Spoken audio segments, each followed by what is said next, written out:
Olá, está no ar mais uma edição do Link CNJ. Aqui você acompanha assuntos da justiça que impactam o seu dia a dia em reportagens e conversas exclusivas com personalidades do mundo jurídico. No programa de hoje vamos tratar como a pandemia da Covid-19 tem impactado os presídios brasileiros. As precárias condições das unidades penitenciárias, muitas vezes marcadas pela superlotação e condições sanitárias desfavoráveis, intensificaram no contexto dessa que já é considerada a maior crise sanitária mundial. Nessa edição do Link CNJ, vamos falar da vulnerabilidade enfrentada por detentos, socioeducandos e os servidores do sistema carcerário, além das medidas adotadas para impedir o avanço do vírus entre essas pessoas. A primeira medida tomada pelo CNJ logo no começo da pandemia, em março do ano passado, tinha o objetivo de diminuir a superlotação de presídios.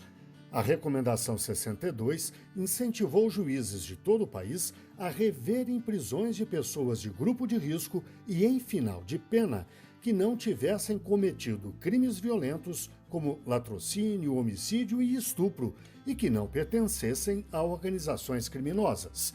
Em março deste ano, a Recomendação 91 ressaltou o direito do preso ao contato familiar e estimulou tribunais e magistrados a assegurarem o controle judicial de prisões por meio de audiências de custódia. E, desde o começo, o Departamento de Monitoramento e Fiscalização dos Sistemas Carcerário e Socioeducativo, um órgão do CNJ, faz um acompanhamento quinzenal da situação da Covid-19. A partir daí, houve um enfrentamento efetivo do Estado brasileiro em todos os seus entes federativos a questão da pandemia, né? Houve um incremento do atendimento de saúde, paulatinamente um aumento também no número de testes. Agora vemos a vacina chegar a essa população, tivemos um aumento no número de mortes, realmente isso nos assusta, mas ao mesmo tempo tendo em vista a chegada de dados mais robustos, a chegada de dados mais consistentes por parte dos estados, nós vemos que este aumento no número de óbitos tem a ver também com a maior detecção e com o maior combate à pandemia. Desde o começo da pandemia, o sistema prisional registrou mais de 87 mil casos da doença entre presos e servidores. Nos últimos 30 dias, o crescimento foi de quase 7%. As mortes, desde o início, passam de 500, aumento de 14,5% em 30 dias. No sistema socioeducativo, desde o princípio, foram mais de 10 mil casos entre servidores e adolescentes em privação de liberdade. Em 30 dias, a alta foi de 9,2%. E já são 94 mortes no total, mais 11,9% em 30 dias. E a vacinação em prisões de 20 estados deu sinais de avanços na última quinzena. O total de doses aplicadas passou de 100 mil, incluindo presos e servidores. O crescimento beirou 29% em relação aos últimos 15 dias. No socioeducativo, já foram aplicadas quase 20 mil doses, aumento superior a 15%. Como o governo federal colocou as pessoas presas e os servidores dos estabelecimentos prisionais como grupos prioritários na vacinação, a gente acredita que a vacinação seja o melhor caminho no momento para tentar imunizar essa população carcerária, que é bastante expressiva, e com isso conter o avanço da pandemia. A gente também tem ativado a aquisição de equipamentos de proteção individual, né? E aí a gente está falando de luvas, máscaras, enfim, esse tipo de coisa. E também coisas que faltam em muitos presídios. A gente sabe que a situação é precária, nos presídios muitas vezes são desassistidos de recursos, então às vezes até coisas como material de limpeza, higiene, né, que faltam, a gente também tem procurado incentivar. E vamos então conversar mais sobre esse tema. Aqui comigo estão Cláudia Braga Tomelin, promotora de Justiça do Ministério Público do Distrito Federal e Territórios e membro auxiliar da Comissão do Sistema Prisional, Controle Externo da Atividade Policial e Segurança Pública. Luciane Loures dos Santos, professora do Departamento de Medicina Social da Faculdade de Medicina de Ribeirão Preto, da USP, e ainda Tandara Santos, membro do Conselho do Fórum Brasileiro de Segurança Pública. Muito obrigada pela participação das três aqui no nosso programa. Doutora Cláudia, gostaria de iniciar com a senhora. No ano passado, quando a pandemia da Covid-19 chegou no mundo, né, e também aqui no Brasil, a senhora acompanhou isso bem de perto dentro do sistema carcerário. Conta pra gente como é que foi o impacto ali inicial da chegada desse vírus. A pandemia, Carla, ela pegou todo mundo de surpresa, né? Nós já tínhamos que lidar com um sistema hipercomplexo, que é o sistema prisional, né? Que ele é envolto por questões que passam por violações de direitos humanos, por superlotação, carência de servidores, ausência de governança. E eu diria que assim, o direito à saúde da população privada de liberdade é um dos mais básicos e sensíveis em razão da precariedade das condições estruturais das unidades prisionais. E a esse sistema hipercomplexo foi adicionado um outro problema complexo, que é de ordem sanitária, a pandemia da Covid-19. Então, nós todos, atores do sistema de justiça, a gente teve que se reinventar, né, para fazer frente à questão, ao quadro pandêmico, que você responde, você constrói soluções interinstitucionalmente. Aqui, nós, da Comissão de Segurança Pública, Sistema Prisional do CNMP, nós procuramos traçar estratégias para a atuação dos diversos ministérios públicos do Brasil na área de segurança pública e para tanto, a gente busca consolidar dados para subsidiar a atuação dos membros. Então, a gente pode dizer que a pandemia já, de certa forma, intensificou um acesso aos serviços de saúde que já era prejudicado dentro do sistema carcerário? Quando a pandemia chega, né, e ela foi chegando um pouquinho devagar, com alguns casos, eu acho que isso foi providencial porque, como a Cláudia falou, a gente precisava providenciar EPI, não tinha máscara, né? Como que distribui máscara para 2.000 presos numa unidade prisional? E quando você fala de distanciamento social, né, que é uma das coisas que a gente preconiza, né, que o uso de máscara, o uso de álcool em gel, lavagem das mãos, dentro do sistema prisional, isso é muito difícil, né? Porque você tem uma cela que cabe em 6, 9 pessoas com 25, 30, então não existe a possibilidade de você fazer o distanciamento social, né? A questão das máscaras, elas demoraram a chegar, a gente não tem álcool em gel e há uma escassez, né, às vezes de água e sabão para a própria limpeza das mãos, então assim, houve produção de material da Sociedade Brasileira de Medicina de Família relacionada à pandemia no cárcere, orientando sobre higiene da tosse, de cobrir quando vai tossir, né, de tentar orientar no sistema prisional a questão das transferências, né, havia uma indicação de diminuir as transferências, porque o preso, né, a pessoa privada de liberdade, muitas vezes ela vai sendo transferida de unidade para unidade. Isso é ruim nesse caso, porque se eu estou numa unidade que eu tenho a doença, eu chego na outra, né? E aí no processo de inclusão, ainda que a gente pergunte, os profissionais de saúde, os trabalhadores perguntem sobre febre, tosse, às vezes a pessoa é assintomática, ela é jovem. Então, assim, a questão da pandemia dentro do cárcere é uma situação muito complicada, porque além de não ser possível isolamento, a gente está falando de uma população que também tem comorbidades, né, que também tem já vem de um acesso limitado à saúde, à educação, que já tem, muitos são provenientes da rua, com uso de drogas. Então, assim, dentro do sistema prisional, sabido, né, assim, a gente tem doenças infecciosas como a tuberculose, né, que a gente tem muito mais casos de tuberculose. Por quê? Porque está todo mundo junto dentro de uma mesma cela, né? Então, a pandemia, nesse cenário, ela é caótica, não só para as pessoas privadas de liberdade, mas também para quem trabalha nelas, né? Para os servidores, porque a grade não separa, né? Ela não impede. Então, assim, ela mostra uma dificuldade que já tinha, né? Assim, a gente já tinha outras doenças dentro do sistema prisional de transmissão respiratória e dermatológica, pensa assim, no caso de uma escabiose, que as pessoas estão muito juntas, isso também é um problema, e a pandemia veio para piorar. A gente sabe que é uma doença nova e que há muito se fala sobre essa doença. A desinformação também chegou dentro dos presídios. De fato, não entendeu o que estava ocorrendo, dificultou ainda mais esse trabalho nos presídios? A gente está falando de um sistema que tem 759 mil pessoas presas hoje, segundo o último dado do Departamento Penitenciário Nacional, e a gente tem só 446 mil vagas. Então, faltam pelo menos 230 mil vagas dentro desse sistema. A gente está falando de pessoas que estão dentro de uma cela absolutamente superlotada. A gente está falando de uma taxa de ocupação de 170%.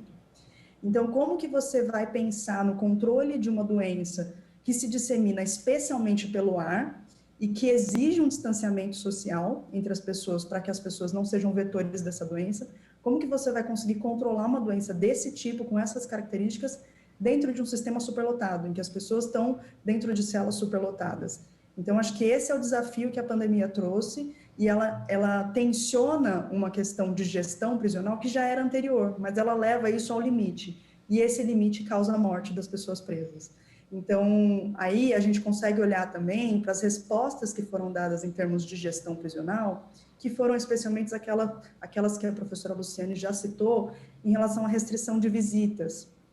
Eu acho que essa foi a primeira resposta, a resposta mais automática que a gestão prisional ofereceu para o controle da pandemia dentro das unidades.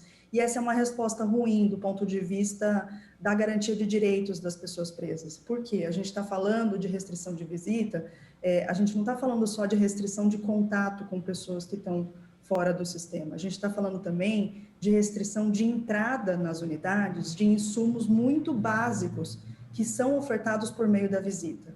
Então, a visita no sistema prisional, ela não é só um meio de estabelecimento de vínculos afetivos, ainda que isso seja importante, que isso não possa ser menosprezado, isso é importante. Mas a visita é também o meio por onde entra, por exemplo, a alimentação, entra água potável, entra itens de higiene, que são esses itens que as pessoas que têm familiares fora do sistema prisional vão levar para essas pessoas dentro das unidades. Então, quando você restringe as visitas, você está dizendo que você está restringindo também a capacidade dessa pessoa, muitas vezes, de acessar sabonete, de acessar água potável. Então, são todos itens que vão colocar essa pessoa que está privada de liberdade numa situação ainda mais vulnerável. Então, ela não vai necessariamente conseguir ali lavar a mão dela, porque não necessariamente existe sabonete dentro da unidade prisional. Não necessariamente existe dentro da unidade prisional uma alimentação que não seja uma alimentação ruim para essa pessoa, que não vá deixar ela ainda mais vulnerável em termos fisiológicos, né, para essa doença. Então, eu acho que a suspensão das visitas, ela tem que ser pensada também como uma resposta de gestão, mas ela tem que ser pensada também como uma resposta do ponto de vista da garantia de direitos dessas pessoas, né? Eu acho que essa é a visão que a gente não conseguiu ter ainda. Doutora Cláudia, uma outra medida até adotada, né, e estimulada pelo CNJ foi reavaliar a situação desses presos. A gente sabe que boa parte dos presos no Brasil hoje são presos provisórios, ou seja, que ainda não passaram por um julgamento, e houve então no ano passado essa discussão em se liberar essas pessoas, pessoas idosas, como a doutora Luciana falou. A gente está falando de pessoas também que têm comorbidades, ou seja, a gente está falando de liberar essas pessoas, e houve uma discussão muito grande na sociedade em relação a essa liberação. Eu gostaria que a senhora pontuasse sobre essa medida que foi estimulada. No ano passado, né, houve muitos pedidos de habeas corpus coletivos para a liberação geral e restrita de pessoas que estavam no grupo de risco. Eu acho que a gente precisa, sim, né, ter essa avaliação, verificar a possibilidade de ter uma liberação, mas o aspecto subjetivo ele tem que ser analisado, porque uma soltura também geral, ele traz repercussões para a sociedade. Quando a gente fala em quadro de pandemia, a gente tem que pensar, a gente tem que se preocupar que esse enfrentamento ele tem que se materializar em ações de Estado, né? Não de instituições. Quer dizer, as ações do Estado gestor da política penal, elas não podem ser contrárias aos esforços das ações do Estado da política sanitária.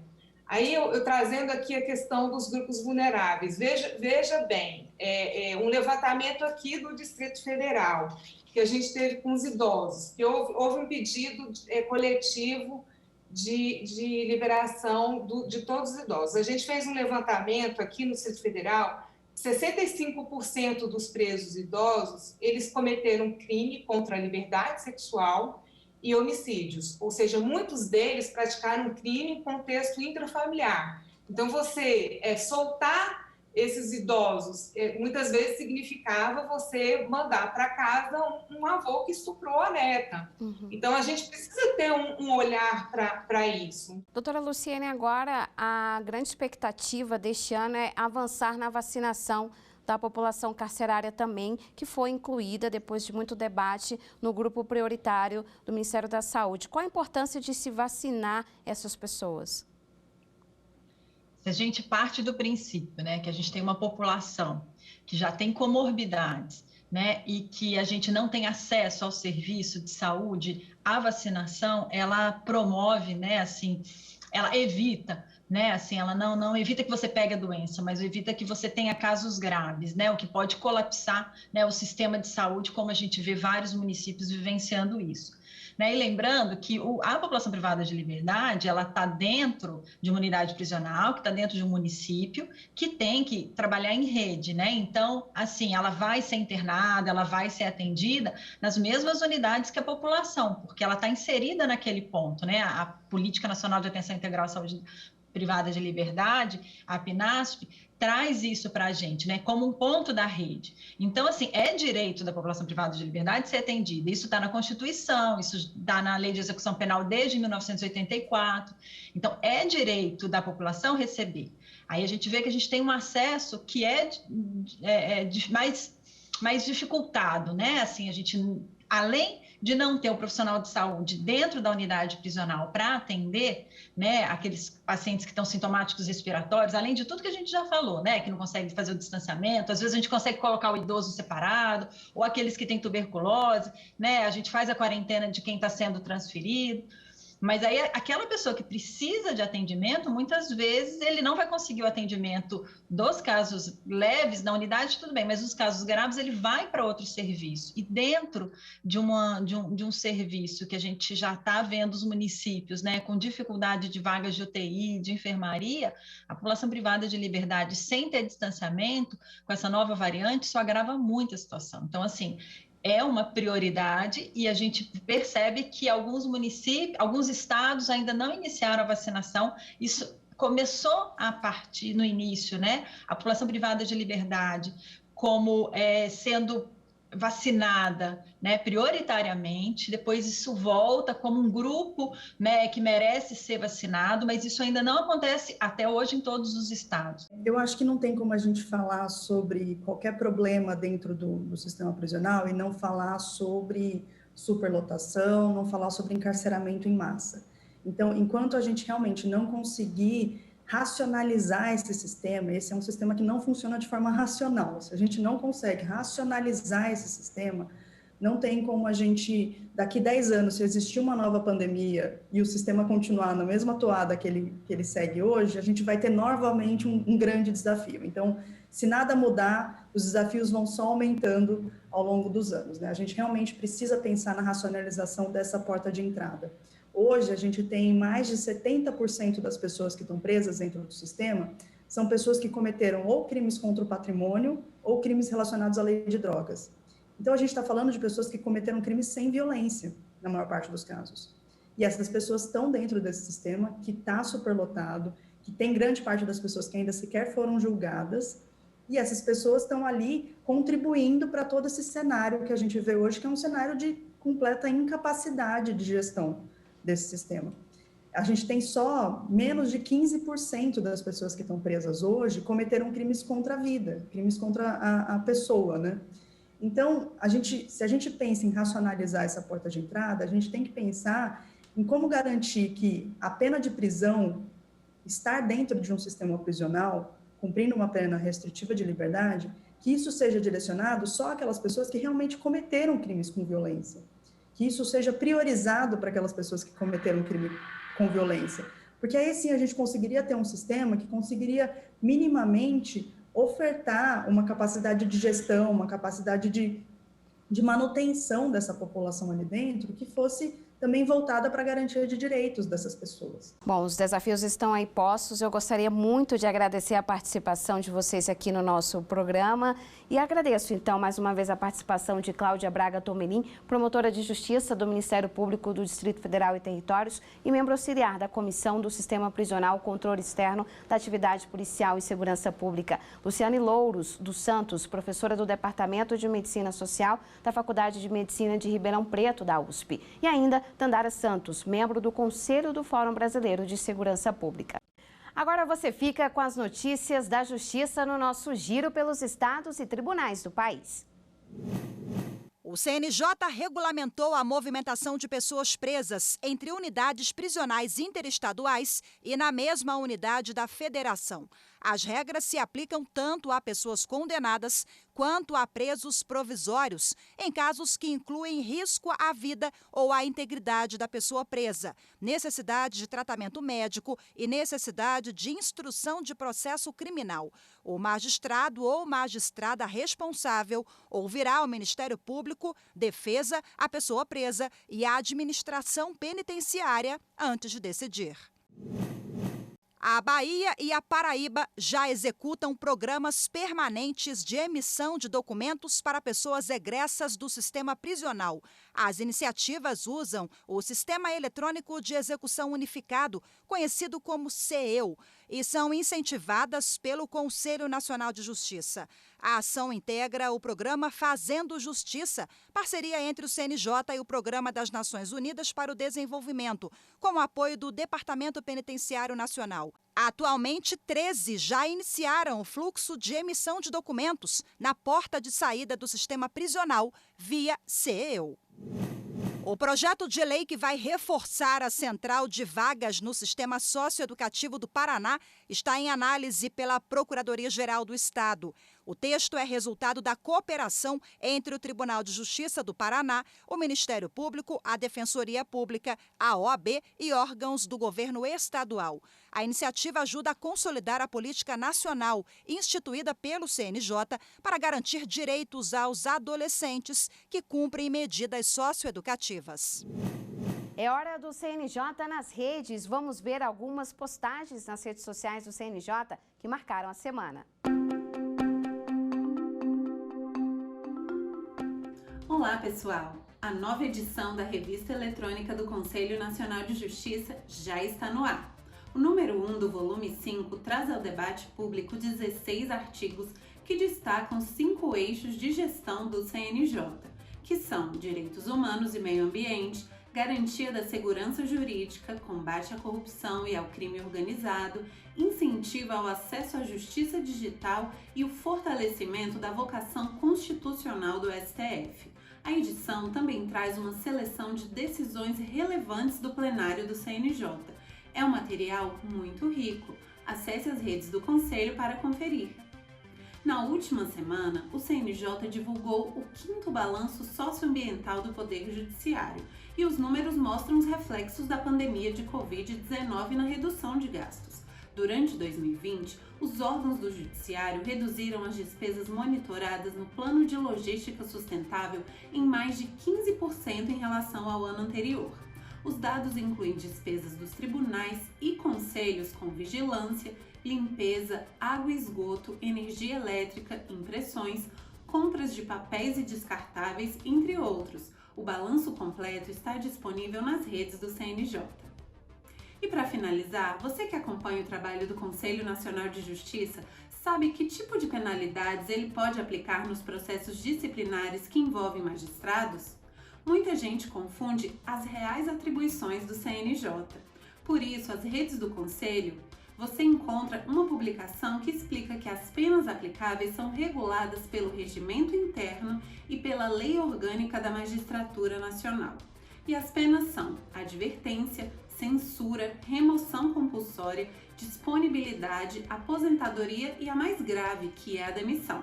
Esse post você encontra nas nossas redes. Por hoje é só e até mais! Vamos ao quadro Uma História, aquele momento em que um juiz ou uma juíza conta um caso que marcou a carreira. desde que assumimos a titularidade na vara criminal aqui em Alegrete em dezembro de 2019, uma grande preocupação em relação à situação prisional. Sempre que alguém, então, é recolhido ao presídio, inicialmente é feito a testagem do Covid, né? Ninguém ingressa no presídio sem ser previamente testado. Mesmo sendo negativo o teste, ele fica 14 dias em isolamento e é feita uma nova testagem do Covid, né? E apenas sendo negativo novamente que ele, então, é passado para a galeria ou para as celas do seguro, dependendo do perfil do preso. Duas questões chamavam muita atenção no presídio, que era a questão do péssimo estado da cozinha dos presos, né, onde nós encaminhamos fotos demonstrando como era a cozinha, era realmente completamente insalubre, algo muito preocupante, né? E a outra questão era o pátio do presídio. E no pátio a gente podia verificar facilmente que havia um esgoto, né, a céu aberto. Era uma coisa horrível, o fedor era impressionante, né? E ficava bem ali, aquele esgoto ali já dava também direto para as celas dos presos, né? E também aonde estava bem no canto, aparece nas fotos ali, aonde tinha um esgoto aberto, bem ali era a janela da cozinha. Então foi feita essa reforma, foram prestadas contas, a fiscalização do Ministério Público em relação às obras. Nós temos aqui também o nosso Conselho da Comunidade, que está atuando efetivamente ali junto ao presídio, e nós percebemos realmente ali uma melhora muito grande em questão sanitária, né? Nós conseguimos a prevenção, plano de prevenção, conseguimos passar praticamente um ano, até maio, sem infecção no presídio, né? Aconteceu de alguém ser preso, ter testado positivo com Covid, né? Ficou no isolamento, após a melhora teve. Em maio, infelizmente, chegou a acontecer aí realmente, que aí deu um surto no presídio, né? E aí nós temos que realmente elogiar o trabalho da Secretaria Municipal de Saúde aqui, deu um apoio excepcional ao presídio, destacando toda a sua equipe médica, dando atendimento aos presos. Nós fizemos portarias suspendendo a movimentação de presos e de audiências por um período ali, até para evitar ali dentro do presídio o contato deles com os agentes e outras questões, né? Felizmente, como eu disse, o atendimento pelo município foi eficiente, né?